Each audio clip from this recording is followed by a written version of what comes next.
According to a 2023 Fidelity report, Americans on average have only saved 78% of the amount they'll need in retirement, and 52% of U.S. households may not be able to pay for essential expenses in retirement.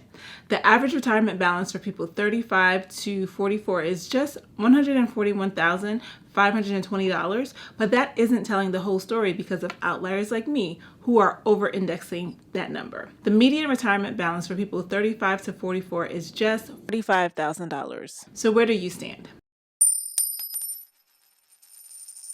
Hi everyone, this is Camilla the Focus Spender, and welcome to my channel where I teach you how to get out of debt, save more money, and invest so that you can build wealth and leave a lasting legacy. So 40 has hit you. Yesterday you were clubbing into the wee hours of the morning, and today you're going to bed at 9 o'clock and you're rubbing Bengay and Tiger Balm all over your joint. Getting older is getting real, and now you have to think about retirement a lot more seriously and really take your money more seriously. Whether you haven't saved a thing for retirement or you just started to save a little bit, I don't want you to panic. I just want you to understand that there is time. You just might have to be a bit more aggressive. So today I'm going to talk to all my friends that have joined me in the 40/40 Club to make sure they understand how to save and invest for retirement going forward. So the first thing that I want you to do is to assess your net worth, meaning how much money do you have and how much money do you owe and what is the difference? So when we're thinking about how much money do you have, you're looking at your checking account, your savings accounts, you're looking at what you've saved in your retirement accounts. If you purchase a house, what is the value of that house? And you're going to want to add that number all up. And then you're going to look at how much do you owe? And that means what's the balance on your car loan or your mortgage or your student loan balance or how much credit card debt you have. You're going to want to add all of that up and see what your leftover amount is, and that is your net worth. You might be someone that has a high net worth because you've purchased a home. And so now you can think about, okay, yes, I have this high net worth because I did purchase a home and I've paid off most of it. But what is that going to do for you in retirement? Does that mean when you retire, you're going to sell that home so you can use that cash to live off of?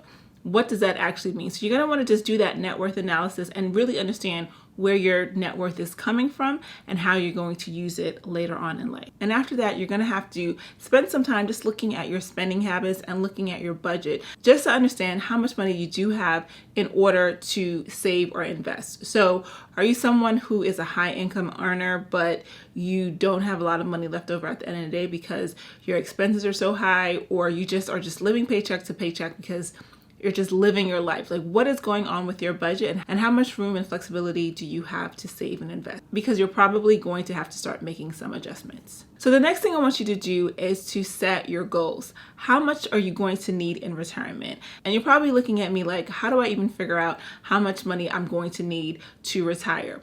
Well, I have something you can use. You can use a retirement calculator. So I found one on NerdWallet that is really helpful. All you have to do is put in a few things and it will give you that amount for you. So you're going to enter your age, your pre-tax annual income, your current retirement balance, your monthly budget in retirement. And for now, you can just assume it's your current budget because we're assuming you're going to want to at least maintain your current lifestyle. And then you're going to enter in your other retirement income. And so when I think of other retirement income, I'm thinking of Social Security. So I get an annual statement from the Social Security Administration, and it basically tracks how much money I've put into Social Security and what my expected income is going to be once I retire. So you want to look out for that in the mail, or you can just go on ssa.gov and see if you can create an account and pull down that information as well. Now, once you do that, you'll see this graph that shows you what you have versus what you'll need. And so this might be an eye-opener for you where you say, wait a minute, I think if I keep investing the way I am, I'm going to have $500,000 by the time I'm 67, but I actually need to have $1 million or $2 million. So use this information to help you determine, based off of the current lifestyle that I have or the monthly budget that I want, how much money I actually need to save. And what's good about the calculator is that it has this monthly contribution feature, which allows you to toggle and determine, okay, if I play with this, if I add a couple $100, this is how I can close the gaps. Now, the next thing you want to do is to understand your options when it comes to retirement. So there's multiple ways you can start investing for your retirement. You could invest in your 401k through your job. You can invest in an IRA, whether a Roth or traditional. You can open up a brokerage account, or you could buy real estate. There's so many different options. So thinking about your options, the easiest one to start with obviously is your 401k, because literally all you have to do is go to your HR department, sign up, and you'll be able to start investing right away.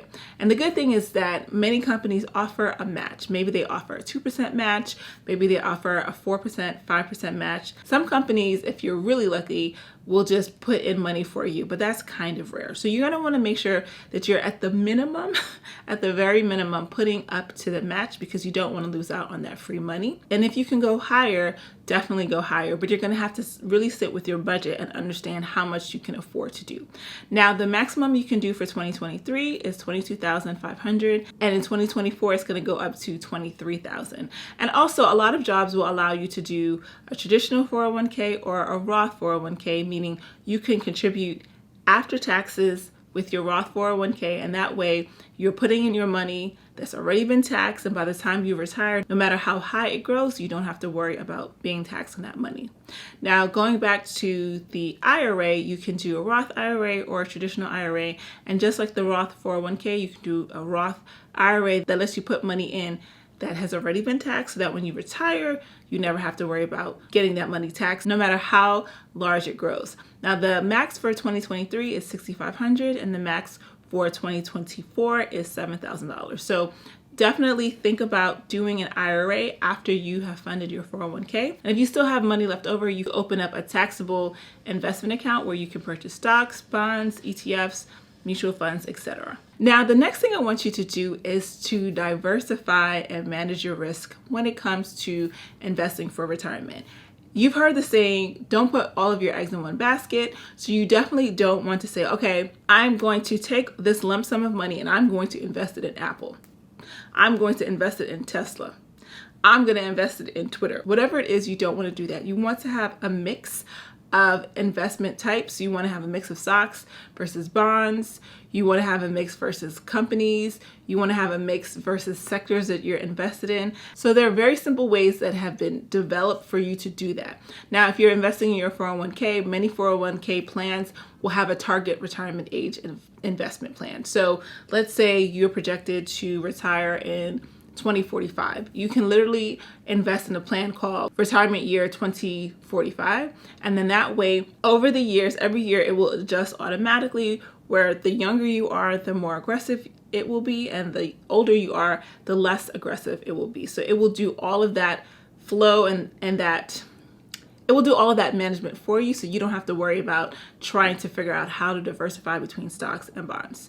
Or if you are investing in your IRA, keep in mind, if you're investing in your IRA, you can't just put money into an IRA. That's just like putting money aside. You have to invest in something once you open your IRA. So you can invest in an ETF or multiple ETFs. You can put the money into a mutual fund, into your IRA. You can buy stocks, you can buy bonds. But I would suggest that if you are opening up an IRA, you find an ETF through the company that you open it up with. And that ETF will be, an ETF is an exchange traded fund. So that will be a basket or a pool of stocks between 100 companies, so that your money is parsed out between several companies in different industries, so you don't have to worry about having it all in one basket. So one other thing I want to point out when it comes to diversifying and managing your risk is that, when you're young, you can afford to do 100% stocks, 0% bonds. And like when you're like in your 20s, maybe 30s, you might want to do 90% stocks, 10% bonds. And now that you're in your 40s, it does not mean that you need to go all the way passive and say, I'm just going to put my money all the way 100% in bonds or 20% stocks, 80% bonds. You can still be somewhat aggressive. You can still do, 80% stocks, 20% bonds, so that you are getting the advantage of the aggressiveness of being in the stock market with a little bit of safety of being in the bond market. So you want to make sure that you are still growing your wealth because you're still young. Don't let anybody fool you. 40 is not ancient, it's not old. It just means that you have a little bit less time when it comes to investing. So the next thing I want you to consider when you are investing for retirement is to get help, whether you are using a robo-advisor. So I use Betterment when it comes to my taxable brokerage account. Basically, I've told Betterment what my goals are, and it says, okay, well, give me this amount of money a month, and the computer is going to do all the investing for you. It picks the ETFs that I'm invested in. It does the mixture of stocks and bonds, and it's really focused on my goals. So a robo-advisor is a great way to start. You can also speak to a financial advisor, which is a person that you can talk to help you do the investment so that you don't have to feel like you are on your own when it comes to this. And a lot of times when you have your 401k plan at your job, it comes with a financial advisor. So you can also speak to your HR department and use that financial advisor for free. So the last thing I want you to do is to make sure that you are monitoring your performance and make adjustments as necessary. Now, it does not mean to look at your investment accounts every day, every week, every month even, and start fiddling with it. But it just means like, every 6 months, once a year, just take a look at your investment accounts, look at the performance and see, okay, do I need to make any adjustments? Are my investments a little bit too aggressive? Do I need to make it a little bit more passive? Or am I just not contributing enough? Because you might have started out with putting in 5% into your 401k, and looking at your budget, you could actually afford to do 6%. You can do 7%. So now's the time to start increasing your contributions so that eventually you'll get to the max. Your goal should be to maximize wherever you can. You want to make sure that you're getting the most in so that you can later on get the most out. And finally, remember that it's not too late. You still have time on your side. Even if you're leaving your 40s and approaching your 50s, you still have time to put money into the stock market. You just want to make sure that you're thinking about what you're doing and making wise decisions. Now, if you like this video, be sure to hit that like button and subscribe to my channel for more content like this. And also, you can download my free guide that I have listed in the link below called The 14 Questions You Must Ask Yourself Before Your Next Investment. I hope you like this video, and I'll see you next time. Thanks. Bye-bye.